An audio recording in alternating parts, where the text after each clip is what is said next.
So Demetrious Johnson, as I've just been told, Mighty Mouse, correct? His nickname, defeated Chris Cariaso via submission at 229 and round 2 of UFC 178. And we have Ben Goldstein here from Cage Potato to bring us all in the latest news and his recap on what happened. So Ben, why don't you take us through what happened in Demetrious Johnson's fight via submission, how he won that fight? Yeah, sure. I mean, the short version is Demetrious Johnson treated Chris Cariaso like a sparring partner. He did whatever he wanted to this guy. And, you know, it was a thrilling, incredible performance, but, you know, he needs better competition. And, you know, he almost knocked Cariaso's head off at the end of round 1 with those strikes against the cage. And then he comes back in round 2. You know, he gets that arm lock. It looked very painful. Cariaso had, you know, no choice but to tap to that thing.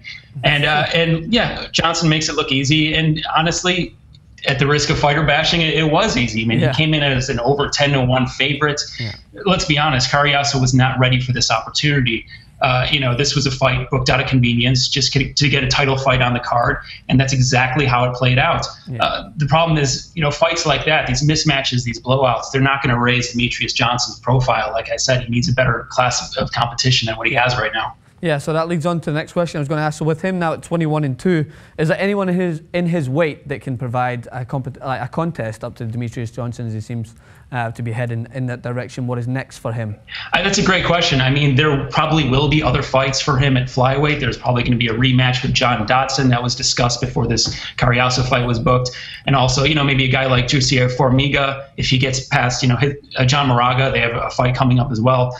But, you know, is that going to capture the public's imagination? I don't think so. Personally, I'd love to see Demetrious Johnson go back up to bantamweight, at least for a one-off super fight, you know, against an old rival up there, or any of the up-and-comers, or who knows, maybe someday a rematch with Dominic Cruz, who also looked amazing at UFC 178. But I think Demetrious Johnson needs to take special action, drastic measures to get to sort of get attention for himself. You know, running through these anonymous flyweights, it just isn't doing it for him. Yeah, I know as a neutral, we would love to see him move back up to that weight and to try and take on these tougher opponents, as you would say. But the one thing I notice about the fight in general is that in Demetrious Johnson, as much as he is he's definitely one of the best.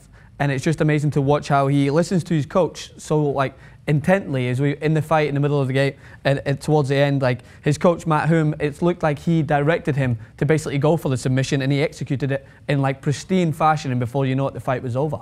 Well, absolutely. Well, two things. Yes, Dominic Cruz and Matt Hume have that amazing relationship where they're totally in sync, and you picked up on it. Absolutely. And Johnson was able to execute that game plan to a T. Yeah.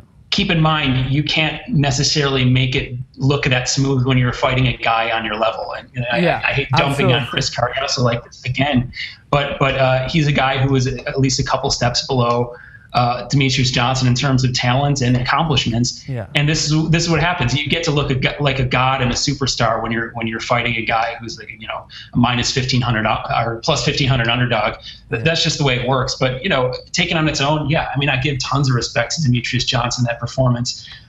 He looked flawless. I mean, technically one of the best fighters in the UFC, absolutely. Yeah, I mean, it comes to that question, is you can only fight who's in front of you, right? So, I mean, there could be an aspect when you come up against someone who is said to be a lesser opponent, and then you don't execute properly and an upset can happen. But as you've seen, it looked like it was business for Demetrious Johnson. He didn't waste any time. He went in there and he executed his role perfectly, and that just says now what is next for him. As you said, he could go to bantamweight and try and fight some of his old rivals that you said in that area. So it's interesting to see, and we will definitely stay tuned for that. Thank you again, Ben Goldstein, for coming in and giving your input on UFC 178. Make sure to check him out at cagepotato.com and check us out here at TYT Sports, and don't forget to subscribe. Thank you.